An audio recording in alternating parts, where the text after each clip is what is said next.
Macmillan Audio presents The Forgetting Time by Sharon Guskin. Read for you by Susan Bennett and David Pittu. Chapter 1. On the eve of her 39th birthday, on the bleakest day of the worst February in memory, Janie made what would turn out to be the pivotal decision of her life. She decided to take a vacation. Trinidad was not the best choice, maybe. If she was going that far, she should really have gone to Tobago or Venezuela. But she liked the sound of it. Trinidad. Its musicality like a promise. She bought the cheapest ticket she could find and got there just as the carnival revelers were all going home. The gutters filled with the most beautiful trash she'd ever seen. The streets were empty, people sleeping off the party.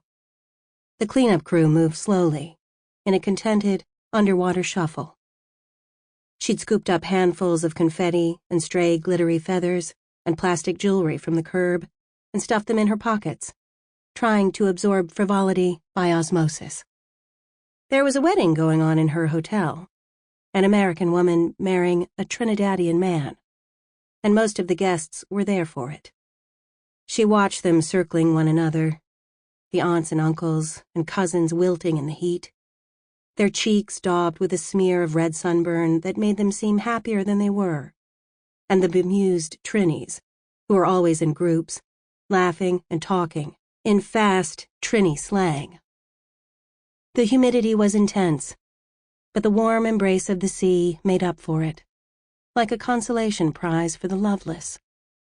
The beach was exactly like its picture, all palm trees and blue water and green hills, with sandflies that brushed and stung your ankles to remind you that it was real, and little shacks planted here and there that sold bacon shark, deep-fried shark in a pocket of fried fresh dough that tasted better than anything she'd ever eaten. The hotel shower sometimes had hot water and sometimes cold, and sometimes it had no water at all.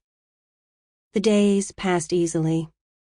She lay on the beach with the kind of glossy magazine she never usually allowed herself, soaking in the sun on her legs and the spray of the sea.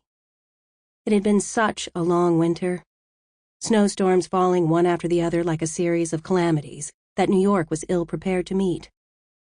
She had been assigned the bathrooms of a museum her firm was designing, and often she had fallen asleep at her desk, dreaming of blue tiles, or taken a car home after midnight to her silent apartment, collapsing into bed before she could wonder how her life had turned out this way.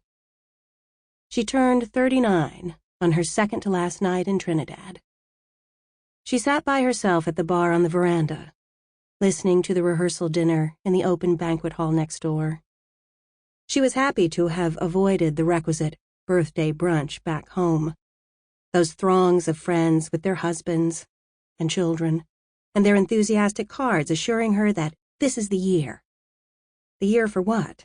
She'd always wanted to ask. She knew what they meant, though.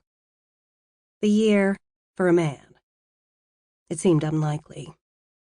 Since her mother had died, she hadn't had the heart to go on dates the two of them couldn't analyze afterward, moment by moment, over the phone. Those endless, necessary conversations that sometimes went on longer than the dates themselves. Men had always come and gone in her life. She'd felt them slipping away months before they actually did. Her mom, though, had always been there. Her love as basic and necessary as gravity. Until one day she wasn't. Now, Janie ordered a drink and glanced at the bar menu, choosing the goat curry because she'd never had it before. "You sure about that?" the barman said. He was a boy, really, no more than 20, with a slim body and huge laughing eyes. "It's spicy." "I can take it," she said, smiling at him, wondering if she might pull an adventure out of her hat on her next-to-last night and what it would be like to touch another body again. But the boy simply nodded and brought her the dish a short time later, not even watching to see how she fared with it. The goat curry roared in her mouth. "I'm impressed. I don't think I could eat that stuff," remarked the man sitting 2 seats down from her. He was somewhere in the midst of middle age, Sample complete. Ready to continue?